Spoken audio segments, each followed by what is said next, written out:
Hello and welcome. Today we are going over the Lamborghini Aventador LP750-4. Now today I want to see, is it worth picking up this vehicle, or should you rather save up and spend another 100,000 credits and purchase the younger, faster, lighter Lamborghini Aventador LP750-4. So today we're going to simply answer that question.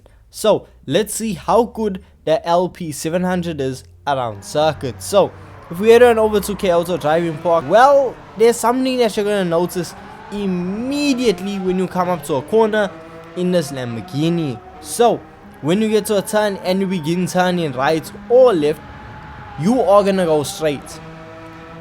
I understand four-wheel drive cars have a tendency to understeer, but this hands down has to be the worst understeering four-wheel drive car I've ever experienced in Gran Turismo 7.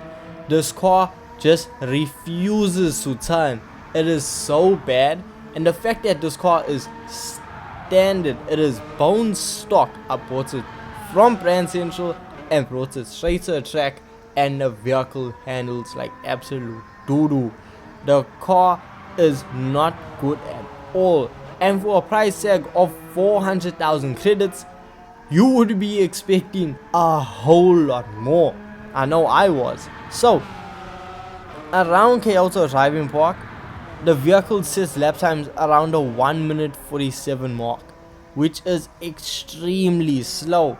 For a vehicle of its price range, you should expect vehicles to set lap times around the 1 minute 36, 1 minute 35 mark. So for this vehicle to run more than 10 seconds slower than that, yeah, it's not a really good start for the Aventador. So the crazy thing is, the younger 2015, the LP750, doesn't handle like this. Bone stock, yes, it does have understeer, but it's not as severe. With this LP700, it just seems a bit more, how do I say, exaggerated. It seems a bit more in your face when it comes to handling, and I think that just shows you how much 4 years of development can actually do to a Lamborghini.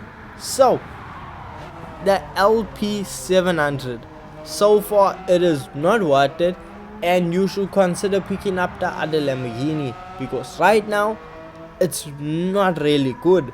And for me, who is absolutely mad about the Lamborghini Aventador, is actually a bit heartbroken by this fact. But anyway, let's see if we can change that. So now, if we head on over to the tuning shop, then we see that we have to spend quite a lot of money to upgrade this and make it the ultimate Aventador. So after spending a lot, when I say a lot of credits, I mean we pushing over 500k, and when I say that, it's because a single upgrade, stage 5 weight reduction, is 500,000 alone. So, well, I mean, you're paying 500,000, but at least now the vehicle weighs 1,165 kg. So the vehicle is now on the lighter side, and with us fully upgrading the engine components, well, we're left with 869 brake horsepower.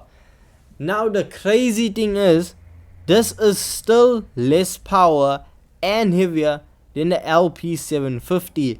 It's not really going well for the Lamborghini. So before we head out onto circuits to see how good the car is now, we need to head on over to GT Auto to see what customization this vehicle has.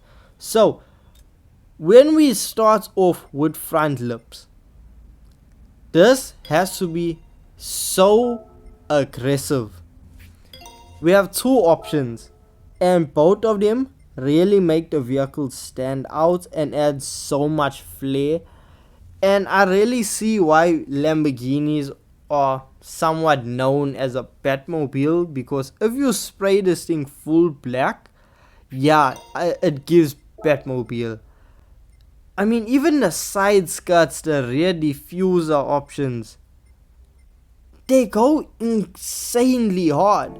And then we still have two separate options for the rear wing as well as a custom wing option. So there is a lot of variety and you can make your Lamborghini really stand out. And for customization, I'm really gonna put it extremely high on my list for being up there with one of the best, because most cars in Gran Turismo 7, when it comes to customization, it's quite boring. So now if we head back out into the circuit, we are gonna see a massive difference in performance. The car climbs to over 300 kilometers per hour, just like that. The car gains speed so incredibly fast, it's shocking how fast this vehicle is. And this is when it really shows its true colors. Now this is how the Lamborghini Aventador is supposed to handle. Both vehicles, if you spend roughly the same amounts of credits on them, you're gonna see relatively the same results. This right now is when I can say, if you pick up the LP700 against the LP750, there really isn't a difference. Maybe there's a knife edge of a difference, but it is extremely close. And if you don't show me the names of the cars and I just jump in, I won't be able to tell the difference. That's how I felt from the Lamborghini LP700. The thing is, the vehicles perform so closely that you don't really notice the power difference or the weight difference between the vehicles, because with the cars you really push them to their limits, and to only a certain extent before the cars start being uncontrollable, like they too fast for their own good.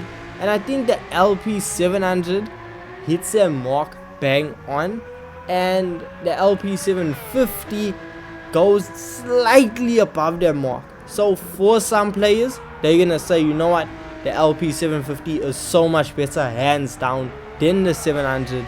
But for me, I see it as an either or. If you want to try out an Aventador, by all means you can pick up the 700. There's no need to spend that extra 100,000 credits.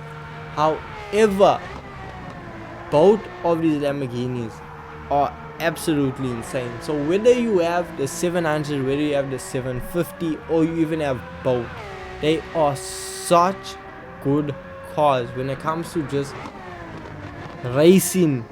Even in like the hypercar parade events, these cars absolutely dominate. They are insanely fast, they sound incredible, they look amazing.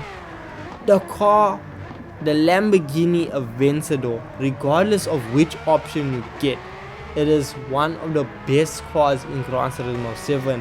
So whether you pick the LP700 or the LP750, it doesn't matter at the end of the day, because it's still gonna knock your socks off every single time you get behind the wheel of it. And that is exactly why I love the Lamborghini Aventador. So the Lamborghini Aventador LP700, super fast, super reliable, and just a joy to drive. So with all this being said, I hope you guys do want to enjoy this video, and don't forget, leave a like and subscribe for more Gran Turismo 7 content, and I'll see you guys in the next one. Peace.